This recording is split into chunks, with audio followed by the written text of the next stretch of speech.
Hello everybody, it's me Wildman Beats here, and welcome to another video. This time it's going to be a little bit different than the normal. It's still going to be a farm strategy video, but this time it's not one I made myself. This is going to be more of a expectation versus reality type video, taking somebody else's strategy, throwing it through the gauntlet, and seeing if it really ends up being what it was said to be. That being said, apologies if I'm a bit quiet. I do have a sore throat right now. What can you do?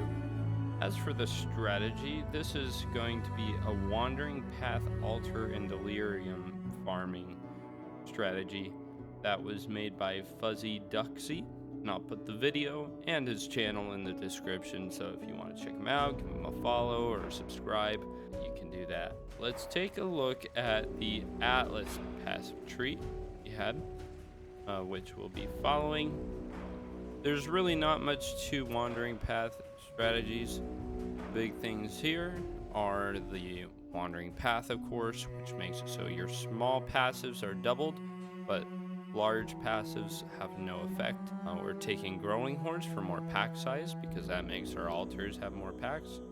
We're getting all this increased effect of map modifiers or whatever, which increases the pack size and all that, the quantity, all that too. Taking almost all the Delirium nodes. We're only skipping this one for the extra layers and the ones to the right that are for bosses. But we're getting all the chance for mirrors we can get. And with all the Delirium points, we end up getting a Delirium mirror about 50% of the time. We've also got all these map duplication and adjacency bonus nodes.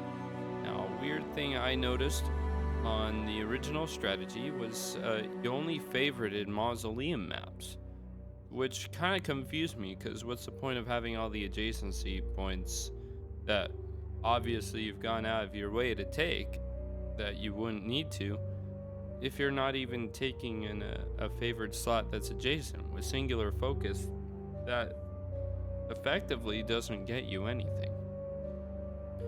That would be my thought, at least. So I decided to take one favored slot and use it on Glacier. It's not a great map, and I'm not even sure if it would sell. So when it comes to profit calculation, I'm not going to include it, but maybe you can sell it. I'm not sure, but I felt like it was just a waste of all these Atlas points to not have at least one adjacent map. Other than that, the only difference in my tree versus theirs was I only have 127 out of 132 passive points, which really just meant I couldn't get all of the adjacency points that they had.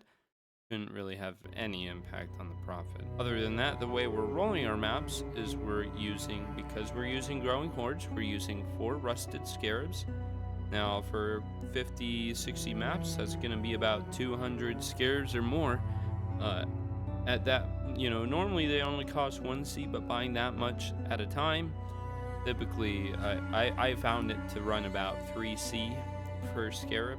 Mausoleum maps, I'm valuing them at 5C, because if you're doing the strat for the first time, you are going to have to buy the maps. It should self-sustain, so you should make it all back. Materials, just chiseling and alking, scour and alk again if the mods aren't doable, and then running it. I'm not volleying them. Could be better, but just for the sake of this, I'm not doing that. Total cost ends up being about 1,000 chaos, 18C per map, so it's still a low investment strategy. If you're really just starting out in League, you could take off the growing hordes and the scarabs, and at that point, especially since you'll be self-sustaining, eventually it's about 1C per map. It's out and go at that point, so you can do this in a way where it's like no cost, just a little bit worse. Other than that, we're just putting the quantity on the map device, nothing special there, and searing Exile. And we're going to be taking all of the minion nodes, nothing else, and just seeing how that goes. Pretty cheap. See what it gets us, though. So I'll see you after some maps.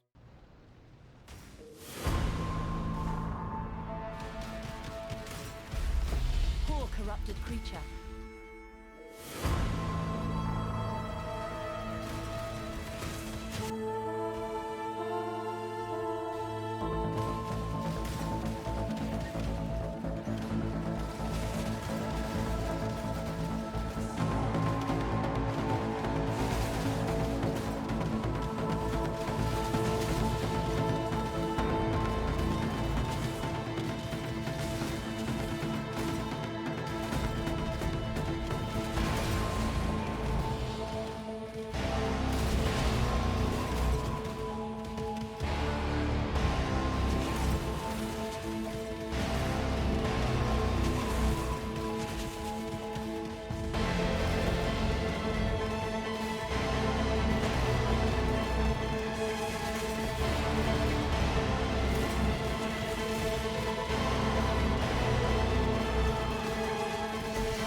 So we have finished up all of our 56 Red Altar and Delirium mirror maps, and we got some rewards to show for it. What we're mostly going for with this, I would imagine, is the currency. You know, the Red Altars, we're supposed to get Sextants, Chaos, Fall Orbs, and Kindling Orbs. Earlier on in the league, you might be picking up Instilling Orbs, Glass Blowers, Gem Cutters, Orbs of Unmaking, Scouring, Regrets, Chisels. I feel like those are almost never worth picking up. But, you know, depending on where you are in the amount of money you have, you'll be picking up more or less based on the strictness of your loot filter. For me, though, I found this to be a little bit low on the reward side. We get about 4 divines in raw currency. Even though we aren't running anything for harvest, we get about a divine in juice. If I saw a harvest, I would go and do it. Seems to be a good idea. Invitations, of course, you get that doing anything, but you know, 56 maps gets us 2. And Delirium, this would be cluster jewels, simulacrums, and the Delirium orbs. I think we only got 2 cluster jewels that ended up being worth 30C total. And we got 1 simulacrum and 1.5. Our maps, we got 66 back, but it's actually 74 because I only bought 48 maps to start with, so I didn't have enough, and I couldn't get them to trade the exact amount I wanted, so I just took 8 from the pool that we got in sustain. So realistically, we got 74 over the course of the farm, just ended up using 8 for it, which is a lot of maps. 74 for running 56, so we over sustained by 18 or so. It's pretty good. Don't have to worry about not having enough maps. And of course, we got a lot of glacier maps that I said I wouldn't include. 56 though, that's a lot more than I expected for one favorite slot. But that's that adjacency bonus that we would be missing out on otherwise. But really, other than that, there's just, I assumed we would get more scarab rewards. There are a couple individual, like gilded scarabs here and there, but it's not in amounts that are enough that I personally would sell them. I put a limit that anything below a total value of 28 chaos is not listed, because frankly, after running 50 maps, if there's not 28 chaos worth of something, it's not something I should be taking the time to sell really in the long term. It's just a really inefficient usage of time.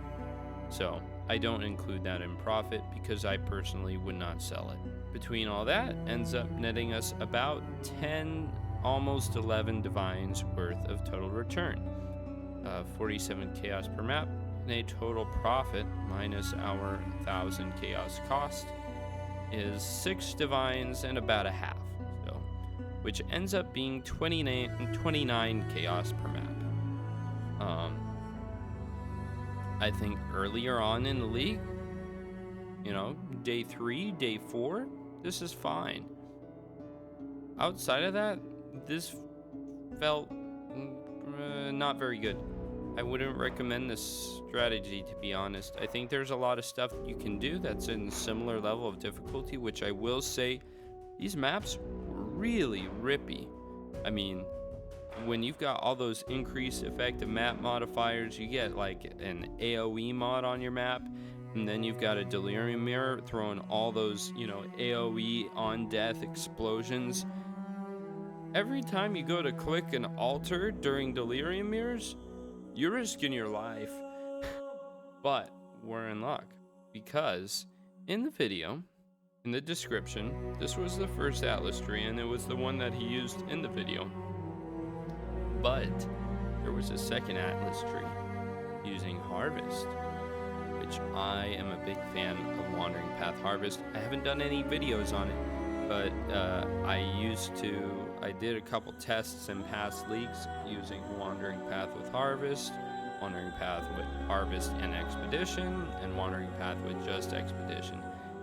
And I am a big fan. I think it's a really good strategy. So we're actually going to try out that one too. It's going to be kind of a twofer. Try out that strategy with the Harvest. At least for this one, I'd say it's a bit of a wah, wah, wah. Now, to be fair, it was about 2 minutes per map. I think I got done in about 2 hours running all of these. Pretty speedy. That only ends up being 3 divine an hour. Personally, I think that's a bit low. Not sold on the strategy. We'll see how the harvest goes, though. So hopefully this helps some of you. Anyway, thanks for watching, and good luck with your farm.